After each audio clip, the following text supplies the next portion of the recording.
नमस्कार विद्यार्थी मित्रांनो, स्वागत आहे तुमचं थिंकर्स थ्रू पीवायक्यू आपल्या या सिरीजमध्ये. तर ह्या सिरीजमध्ये पुढचा प्रश्न तुम्ही बघतायत, class in itself and class for itself. काय आहेत ह्या दोन संकल्पना? कार्ल मार्क्सने सांगितले. आता कार्ल मार्क्स हा वर्ग संघर्षाबद्दलच पूर्ण वेळ बोलतोय. तुम्ही इतर व्हिडिओजमध्ये पण माझ्या बघितलं असेल. ह्या दोन संकल्पना छोट्याशा संकल्पना आहे. काय होतंय, एखादा व्यक्ती काम करतोय, तो वर्षानुवर्ष एका कंपनीत काम करतोय. आता ते वर्षानुवर्ष काम करत असताना त्याचं कंपनीतून शोषण होतंय का? त्याला कंपनीतून त्रास होतोय का? थोड्या बहुत प्रमाणात होतही असेल, पण तो त्याकडे दुर्लक्षित करतो, बरोबर? आणि त्याचं काम चालू ठेवतो.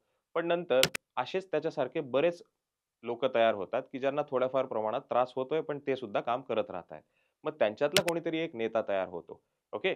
तो जो आहे, तर तो जो वर्ग आहे, तो आहे क्लास इन इटसेल्फ, की ज्याला काम करण्यात जास्त इंटरेस्ट आहे. त्याला कंप्लेंट करायची नाहीये, जरी त्रास होत असला तरी. तो आहे क्लास इन इटसेल्फ. पण आता काय झालं, की एक नेता तयार झाला. त्याने त्या व्यक्तींना त्यांच्या वर्गाची जाणीव करून दिली आणि ती वर्गाची जाणीव म्हणजे काय, की "अरे, तुझ्यामुळे तर कंपनी चालू आहे, बरोबर? बॉस तर येत पण नाहीये कंपनीत. तू इथे येतोय रोजच्या रोज ऊन, वारा, पाऊस सगळं सहन करून, म्हणून तुला हे मिळतंय.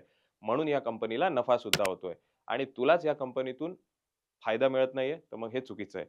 तर हा जो वर्ग हा काय करतोय, हा त्याला त्याच्या वर्गाची जाणीव करून देतोय.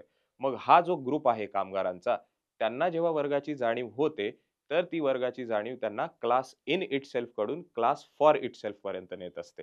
आणि मग ही वर्गाची जाणीव झाल्यानंतरच वर्ग संघर्षाची ठिणगी पेटते आणि ह्या वर्ग संघर्षातूनच सामाजिक बदल घडत असतो, असं कार्ल मार्क्स म्हणतो. समजलंय? Okay. Thank you so much.